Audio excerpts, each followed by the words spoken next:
Shalom warga kerajaan sorga, Kingdom Daily Devotion.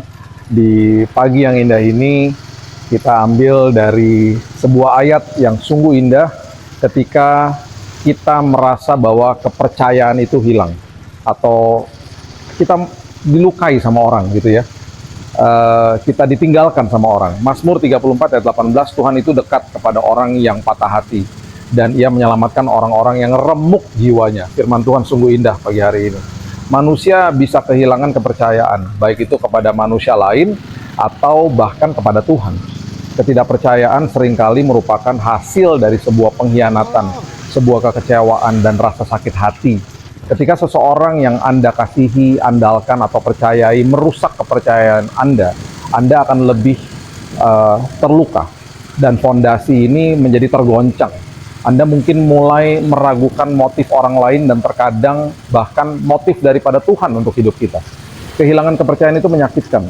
Mungkin seseorang berbohong kepada kita, mungkin mereka pergi saat kita membutuhkan mereka, atau mungkin hidup ini tidak berjalan sesuai harapan kita, dan sekarang kita sedang sulit untuk mempercayai Tuhan bahkan hari ini. Namun Alkitab mengingatkan kita bahwa kepercayaan utama kita itu haruslah terletak pada Tuhan. Orang lain mungkin mengecewakan kita, tetapi Tuhan tidak akan pernah mengecewakan kita. Dia melihat rasa sakit kita, Dia memahami keraguan kita, dan dengan sabar Dia memulihkan kita. Nah, proses penyembuhan dari rasa tidak percaya ini bukanlah tentang berpura-pura bahwa kita tidak sakit, tidak luka hati, melainkan tentang sebuah proses di mana membawa itu kepada kepercayaan dan membiarkan Tuhan merestorasi apa yang telah rusak. Yesus sendiri mengalami pengkhianatan loh oleh seseorang dari lingkaran terdekatnya, yaitu Yudas. Namun ia tetap mengasihi, melayani, mempercayai rencana Bapa di sorga. Nah, seperti Yesus kita dapat menyerahkan kepercayaan kita yang terluka kepada Tuhan dan meminta Tuhan untuk memulihkan. Ingat, hanya Yesus yang bisa membawa kedamaian, keteduhan, ketenangan, dan semangat yang baru. Alkitab tidak pernah meremehkan rasa sakit hati kita. Buktinya ayat bacaan hari ini mengingatkan kita bahwa Tuhan dekat dengan orang-orang yang patah hati.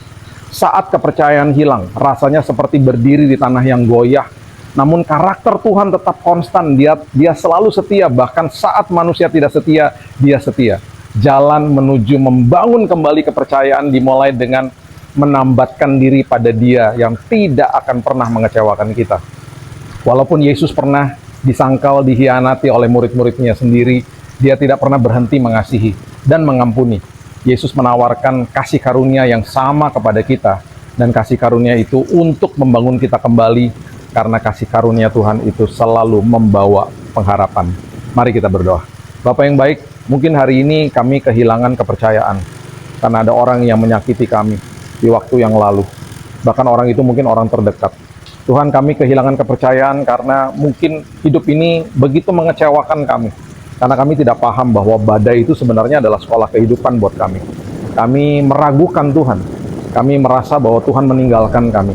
Tuhan, firman hari ini mengatakan bahwa Engkau dekat kepada orang-orang yang patah hati. Engkau dekat dan Engkau sungguh setia. Kesetiaan-Mu tidak pernah goyah. Itu sebabnya hari ini Tuhan, ketidakpercayaan itu kami mau serahkan kepada Tuhan. Dan kami percaya hari ini Engkau gantikan Tuhan dengan sebuah keteduhan, dengan sebuah penghiburan, dengan sebuah pengharapan. Dan kami percaya hari ini kembali Tuhan akan memulihkan hati yang patah, hati yang rusak, hati yang kecewa, hati yang sakit, bahkan pahit. Itu sebabnya kami mulai hari yang baru dengan Tuhan, dengan kebenaran firman ini yang menopang hidup kami. Terima kasih Bapa yang baik, kami akan mulai hari yang baru dengan kemenangan dan dengan penyertaan Tuhan dan dengan pemulihan yang Tuhan sudah berikan kepada kami. Hari ini kembali kepercayaan kami ditimbulkan. Kepercayaan kami ada karena kami percaya kepada Tuhan yang tidak pernah berubah. Hanya di dalam nama Yesus kami berdoa dan kami mulai hari yang baru. Kita sama-sama katakan amin. Have a blessed day dan Tuhan Yesus memberkati.